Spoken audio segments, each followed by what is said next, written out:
What's up, guys? Dennis here. I'm gonna do a quick video for you. We're taking a walk in the office. Check this out.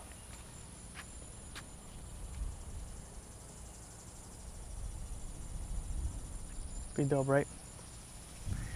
I like to be in nature. I think it's important to breathe in some fresh air, get some sun, look at trees and stuff, and that sort of thing.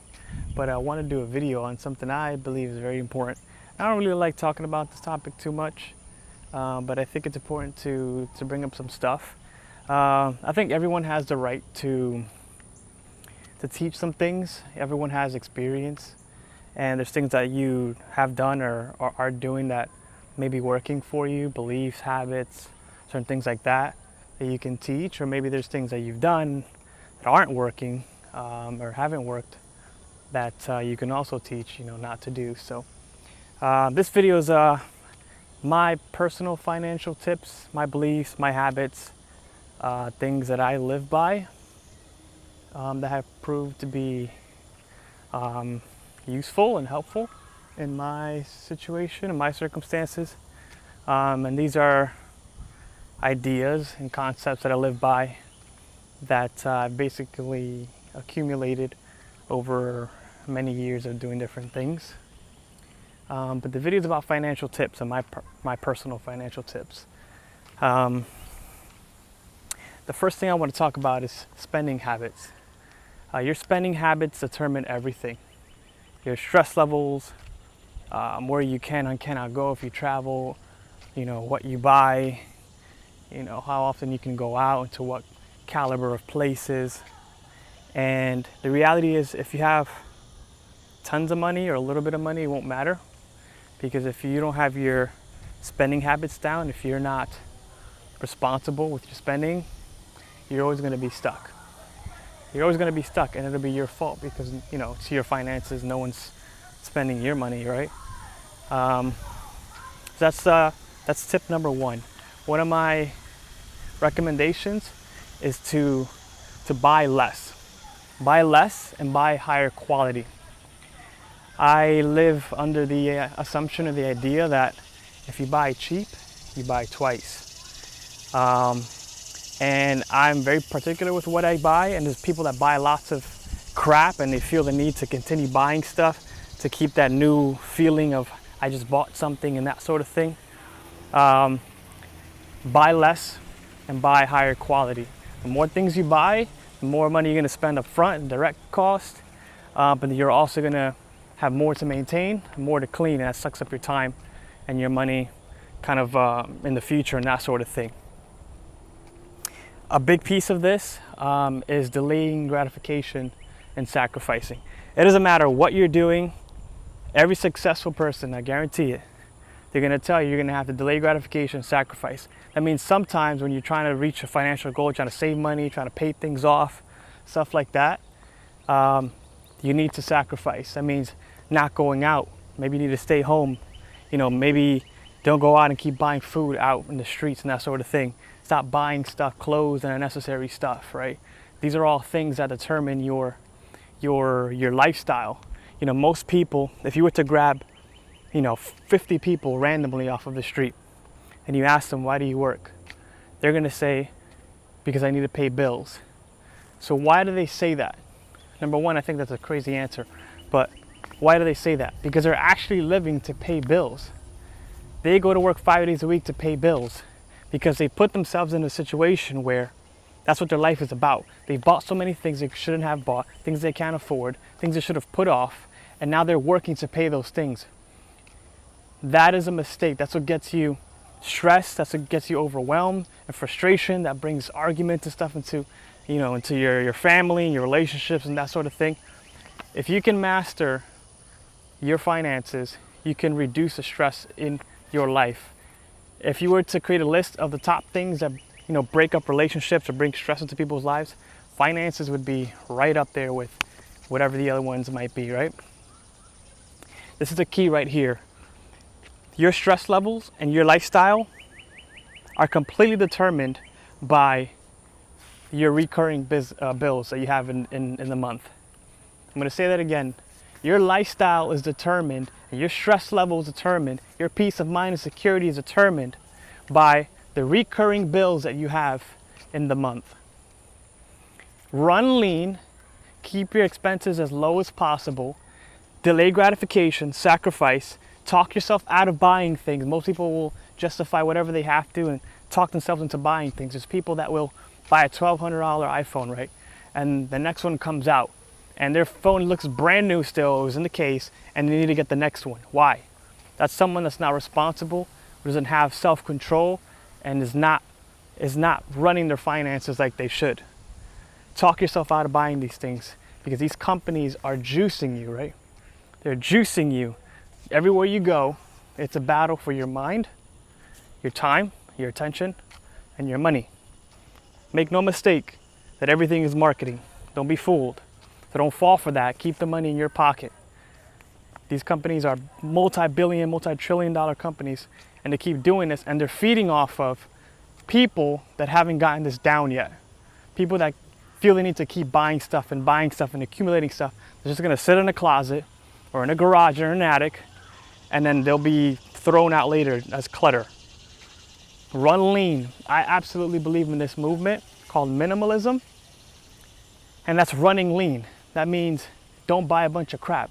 Buy things that are functional, that have a purpose, and stay light and lean. The more things you buy, again, the more you have to maintain. The less money you have, the more you have to clean and organize, and that sucks time and energy from your life. Running lean, buying things that have a function, will reduce the stress in your life. You can come inside your home and have just a few things that you need to worry about instead of, having cabinets and closets and stuff full of crap, just blowing money on stuff that you don't use. And that sucks. That just sucks energy out of you and your finances as well. Another piece of this is to buy cash, not finance stuff.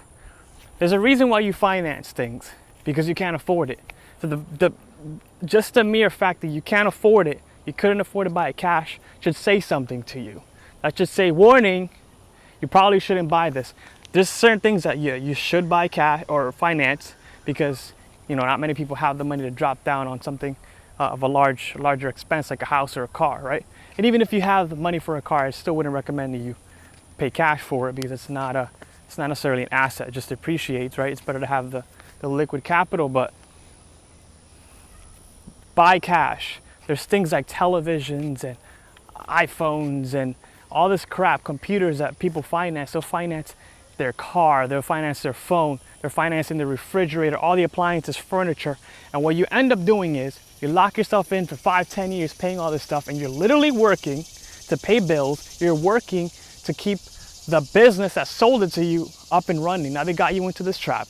Now you're stressed all the time for all these bills that you have. Your life literally becomes about paying bills because you got yourself into this trap where you're buying stuff you don't need. You're buying things that may be too expensive or things that you just shouldn't have bought altogether. Save up money if that means getting a second part-time job just to buy things that you want, or working more hours if you work hourly, or doing stuff outside of work to get some money. Those are the things that you have to do. Again, sacrificing and delaying come into play in this. When you buy things cash, not only is it absolutely yours, but you're not stressed about it anymore. You can use these things, you can get the entertainment, the pleasure that you want out of them the way that it was meant to be done. Not you're looking at something, you bought it, you're happy for 2 days because you have it, and now you're paying for the thing, for 5 years. What that does is it locks you in to stress and frustration in your life. Run lean. Finances control people's lifestyle. Again, you want to keep your recurring expenses, your monthly expenses, as low as possible. That's what determines your lifestyle and your stress levels. If you can keep your costs low while focusing on raising your income, then you're in a really good place. But don't get yourself into the trap where you're not working for companies so that you can use the stuff that you shouldn't have bought to begin with. Something else to touch on, investing in yourself. This one is huge because not many people do this or see the importance in this. Again, when you're not spending money on stupid stuff, you have more money to invest in yourself. And when I say invest in yourself, that means more your education. Your education. Don't think that because you went to school that you're done learning. If you do that, you're going to get screwed, and you're going to stay stuck in the same place as everyone else. Why? Because as soon as your education stops, your progress stops as well. Everyone thinks, oh, if they go to school and they get this degree, bachelor's degree, master's degree, that they're good, they're educated. Yeah, they might be more educated than the person that didn't go to school and get a formal education, but it doesn't mean that they're smarter than them or more qualified or more experienced, right? People go to school because they think that they're going to have an advantage over the people that didn't go to school. Well, here's the problem. A lot of people go to school. A lot of people go to school. And I'm going to ask you this question. If 200 people go to school and get this degree, and you're in the stack of applications for a job that you're applying for, and those people also have the same degree as you, what advantage do you have? I'm going to tell you what advantage you have. You don't have an advantage. Investing in yourself gives you that advantage. It's the unknown advantage. When you get home from work, pop open a book, watch videos, master your craft, get on webinars, go to conferences, find mentors, buy trainings. Investing in yourself, the same way that you pay for your bills when those due dates come around without question,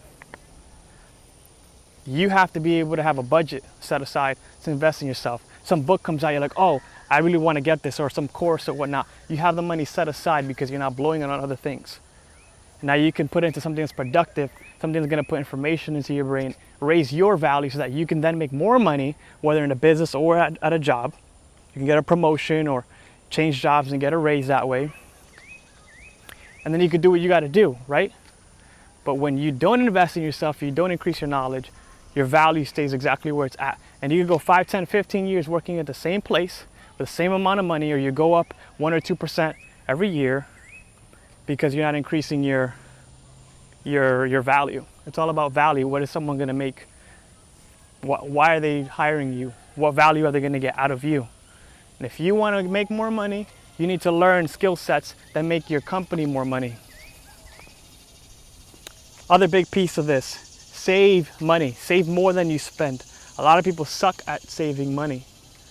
And this is interesting too, because even if you don't make that much money and you're good at saving, over time you can accumulate your own level of wealth where you're at. This is key. This is key. It doesn't matter how much money you make, you have something left over. And if you have something left over, that means you have something that you can save.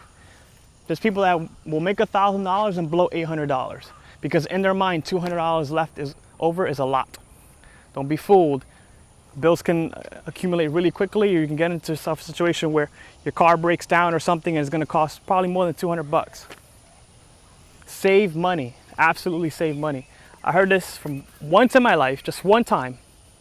Once, and this was about 1.5 years ago, maybe 2 years ago. And I absolutely agree with this.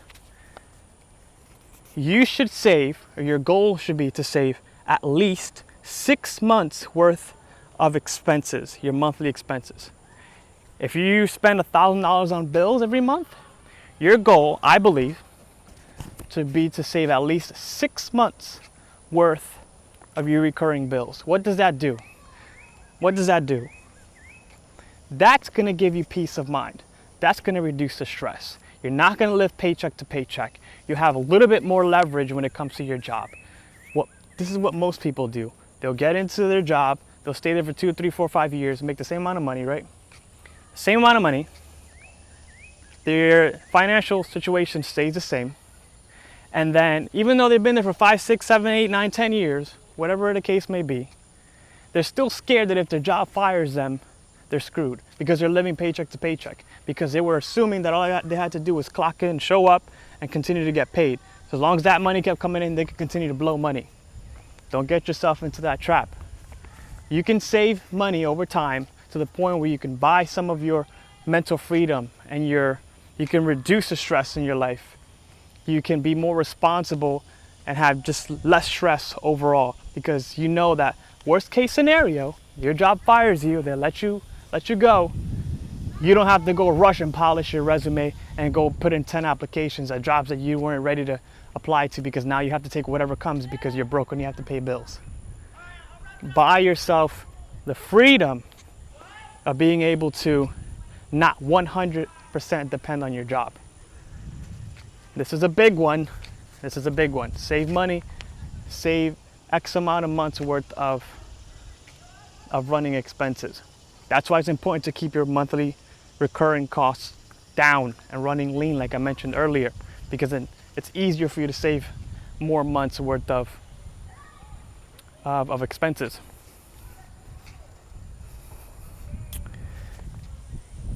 Create several income streams. For most people, they have one, and that's perfectly fine. It's absolutely perfectly fine to have one. Number one, you should be saving, like I mentioned, but you should absolutely be taking time outside of your job to create more income for yourself. Absolutely be taking more time to create more income for yourself. 8 hours might not be enough. It might not be enough.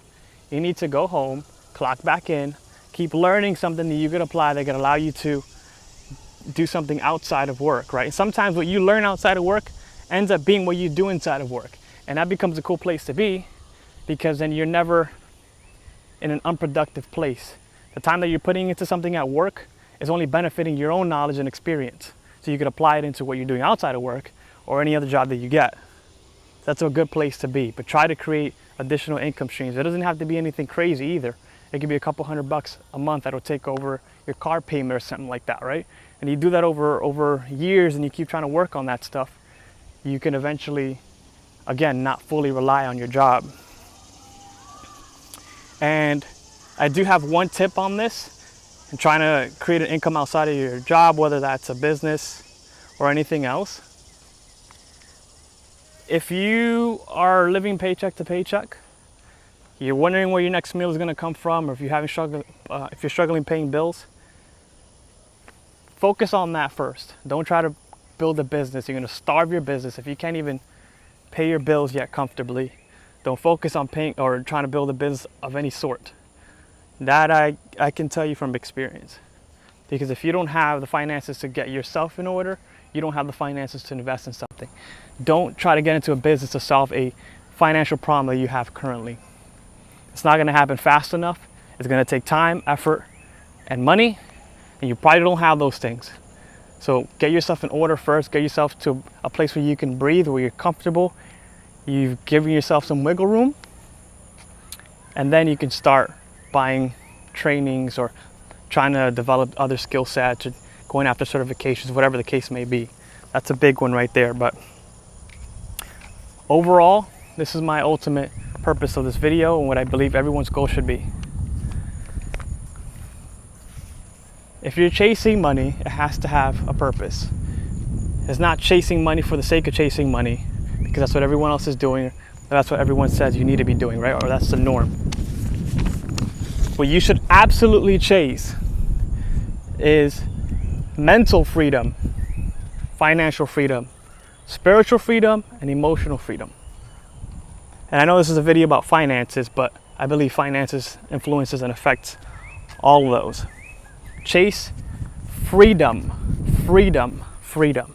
That's why I mentioned saving 6 months worth of finances, because saving that amount gives you 6 months worth of time. And time is more valuable than money. And I did another video on that particular topic, which you can find on my website as well. That is absolutely huge. You want to chase freedom. You want to go removing and loosening the grip that your job has on you. There's so many people that if something was to happen, again, if their job fired them, or they got laid off, or some emergency came up, someone's in the hospital and they now have to travel for a couple of days, and now they're locked to this job, even though they have a family member, or something really important comes up, or some opportunity that could be really good for them, and they can't go because their boss said no. Your boss said no. Now, is this a life boss or a job boss? Is this a life boss or a job boss? You want to get to the point where, again, worst case scenario, it does not absolutely matter what the case is. If you had to say, you know what, I don't have enough vacation days to go see XYZ in the hospital. I need to go take care of something. I need to be out for 2 weeks on a family emergency. You don't have to explain anything. If they request a note and you can't provide a note, or whatever the case is, you can say, you know what, okay, I told you what the case was. And if you don't like it, fine. I'll get another job, right? Because they're going to replace you anyway. So you want to buy that level of freedom to where something more important comes up, you don't have to ask permission or count your vacation days and your sick days, right? If something comes up where you have to be gone for two weeks or a month, you need to leave the country for whatever, you know that you have months worth of recurring expenses sitting there for exactly that reason. That is leverage. That is personal freedom. That is a level of financial freedom. That is responsibility. That is security, peace of mind. Those are the things that you want to chase. That's the purpose of money. See, money spent can buy things, but unspent money buys you security and peace of mind. That's worth more than anything else that you can possibly buy in a store. So I hope you got something out of that. Comment, like if you're seeing this on YouTube. If not, you can comment if you're seeing this on my website. But let me know what you think. I hope you got something out of that. See you guys in the next video. Bye.